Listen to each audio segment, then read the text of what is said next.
أعوذ بالله من الشيطان الرجيم بسم الله الرحمن الرحيم. Pertama saya pengen ngisahin tentang Umar bin Khattab. Umar bin Khattab itu salah satu hobi beliau dengar kisah. Itu yang bikin iman Umar bin Khattab itu luar biasa. Hobinya itu dengar kisah. Kalau ada orang yang menurut Umar kayaknya ini lebih senior, lebih soleh, lebih berpengalaman, Umar langsung duduk. Pak, tolong beri saya nasihat, beri saya kisah. Suka dengar kayak gitu. Suatu hari Umar nemu seorang ayah yang sama anaknya itu apet banget, sama anaknya itu kayak dekat banget, sayang banget ke anak laki-lakinya. Dan nggak sewajarnya kayak gitu, saking sayangnya ke anak laki-laki. Akhirnya Umar nanya, Bapak ada cerita apa dengan anaknya ini?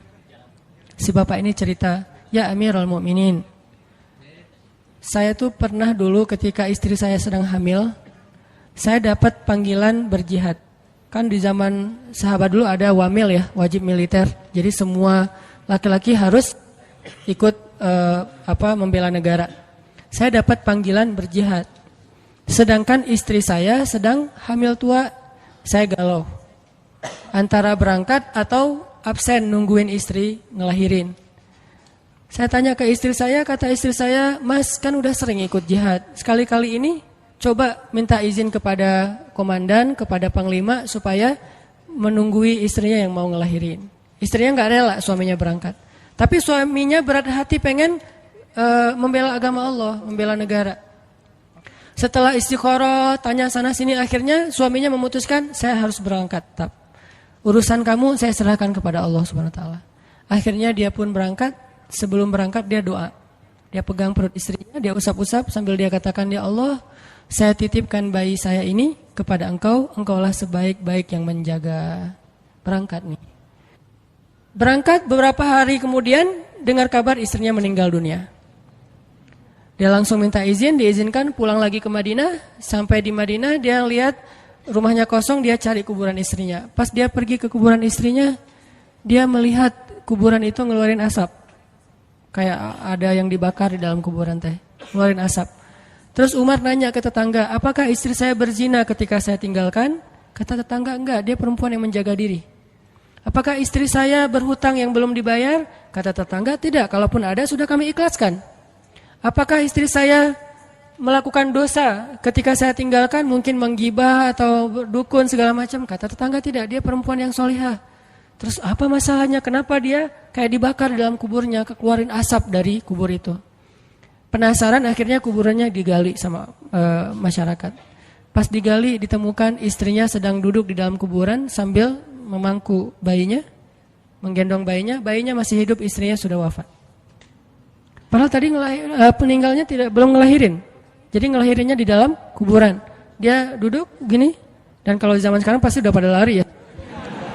Atau masuk ke majalah tertentu gitu dengan judul Azab Kubur gitu kan. Nah, orang-orang pada heran ngelihat bayinya masih hidup, menangis, dan istrinya duduk dalam keadaan tidak bernyawa. Diambil bayi itu, istrinya dikuburkan kembali. Ternyata istrinya bukan diazab. Itu tanda-tanda dari Allah supaya digali kuburannya dan melihat kebesaran Allah. Waktu itu laki-laki ini menangis dan beristighfar minta ampun kepada Allah. Orang-orang heran nanya, kenapa? Apa dosa kamu kok minta ampun? Dia bilang, saya berburuk sangka kepada Allah. Gimana berburuk sangkanya? Sebelum saya berangkat berjihad, saya mengusap perut istri saya katakan, ya Allah, saya titipkan bayi saya kepadamu, Engkau sebaik-baik penjaga. Saya enggak mengatakan bayi saya dan istri saya. Karena saya pikir istri saya sudah dewasa, bisa menjaga dirinya. Sedangkan bayi masih lemah dan dia butuh penjagaan Allah. Saya berburuk sangka kepada Allah. Saya pikir manusia bisa menjaga diri, sementara bayi tidak. Orang dewasa bisa. Sehingga Allah hanya menyelamatkan apa yang saya titipkan dan membiarkan apa yang saya tidak titipkan. Aku tergantung prasangka hambaku kepadaku. Ana indatni abdi bi. Kalau kita tawakal ke Allahnya 100%, Allah nolongnya 100%. Dan ukuran persentase itu yang tahu cuma kita, karena di hati kita itu yang muncul. Ada satu titik keraguan, berarti kurang dari 100%. Keraguan itu memperlambat datangnya pertolongan dan keajaiban dari Allah. Makanya aku tergantung prasangka hambaku kepadaku. Kenapa ada orang di zaman dulu tuh kayak dapat karomah, keajaiban-keajaiban dalam hidupnya. Kayak nggak mungkin terjadi secara logika dan ilmiah. Karena memang dia yakinnya ke Allah itu 100%. Apakah kalau kayak gitu kita nggak perlu ikhtiar? Perlu, tapi ikhtiar nggak ada hubungannya dengan keyakinan. Ikhtiar itu hubungannya dengan kewajiban. Allah yang suruh ikhtiar, tapi yakin berhasil apa enggak, itu urusan yang kedua. Urusan hati antara kita dengan Allah Subhanahu Wa Taala. Kayak kita minum obat. Tentunya kita harus beli obat yang paling bagus, dokter yang paling recommended, yang spesialis. Oke, itu ikhtiar. Tapi kalau sampai hati kita terlibat dengan ikhtiar itu, meyakini bahwa kalau ini pasti sembuh, kalau ini kayaknya nggak ada harapan, soalnya dokter juga nggak ahli, berarti hati kita sudah terpaut dengan makhluk dan berarti sudah berkurang yakinnya kepada Allah. Saat itu kita tidak akan melihat keajaiban. Yang terjadi dalam hidup kita saat itu apa? Hal-hal yang ilmiah. Kenapa kita hanya ngalamin hal-hal yang ilmiah? Karena kita yakinnya kepada hal yang ilmiah. Kenapa ada orang yang ngalamin hal-hal yang sifatnya miracle? Karena dia yakinnya kepada mukjizat. Yakinnya kepada aun atau pertolongan dari Allah Subhanahu Wa Taala. Jadi bukan kita tidak berikhtiar, ini bab a'malul qulub, amal hati. Apakah hati kita yakin gak sama Allah Subhanahu Wa Taala? Dan Umar mendengar cerita itu semakin yakin sama Allah. Makanya nanti muncul kasus di zaman Umar tuh luar biasa. Ini presiden kalau imannya 100% ke Allah, ada masalah di negaranya tuh, dia tinggal bilang ya Allah, beres tuh masalah. Jadi di Mesir waktu itu ada musim paceklik, sampai sungai Nil tuh hampir habis tuh. Sehingga air sungai Nil gak mengalir lagi ke ladang-ladang jagung, gandumnya orang-orang Mesir. Dan orang Mesir yang dulunya menyembah anak sapi betina, mulai syirik lagi nih. Mulai berpikir, kalau kayak gini mah sama aja. Setelah Islam datang kita tetap aja susah, paceklik. Mending kita doa lagi ke nenek moyang kita, dewa-dewa yang dulu. Gubernur Mesir yang namanya Amr bin As waktu itu ngirim surat kepada Umar ke Madinah. Ya Amirul Mukminin, Mesir sedang diuji oleh Allah dengan kekeringan dan masyarakatnya hampir syirik. Kami mohon bantuan dari pusat, dari Madinah untuk membantu bagaimana mengatasi kekeringan di Mesir.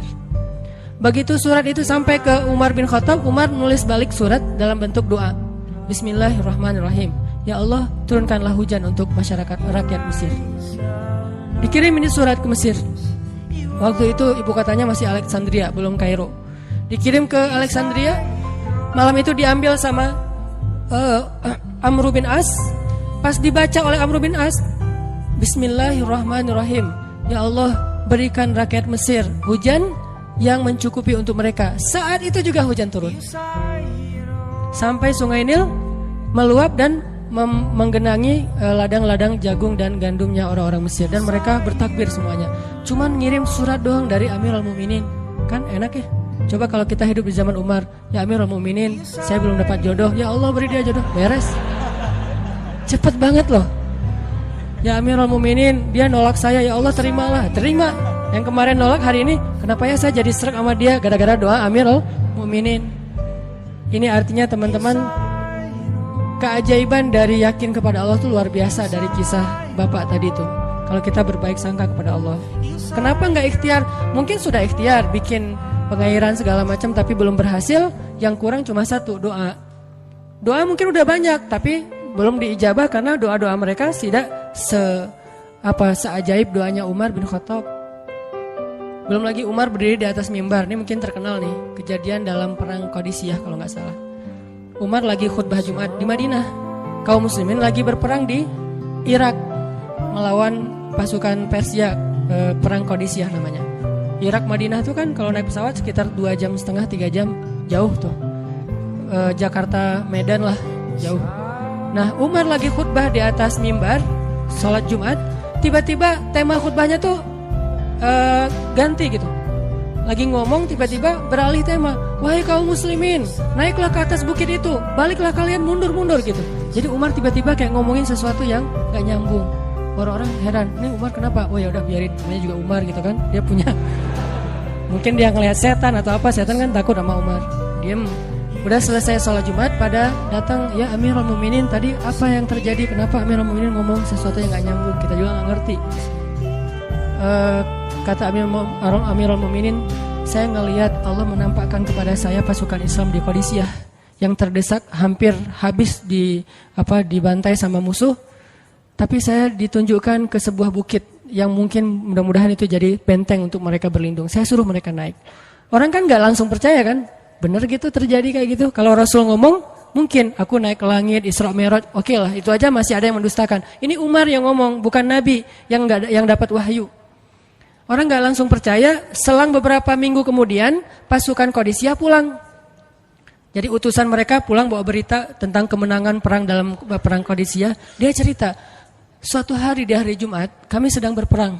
Kami terdesak, hampir habis dibantai sama musuh. Udah nggak ada jalan untuk berlindung. Tiba-tiba kami mendengar suara Umar, Amirul Mukminin berteriak, wahai kaum muslimin, naiklah ke atas bukit ini supaya kalian terlindungi. Akhirnya kami mundur naik ke atas bukit dan selamat waktu itu.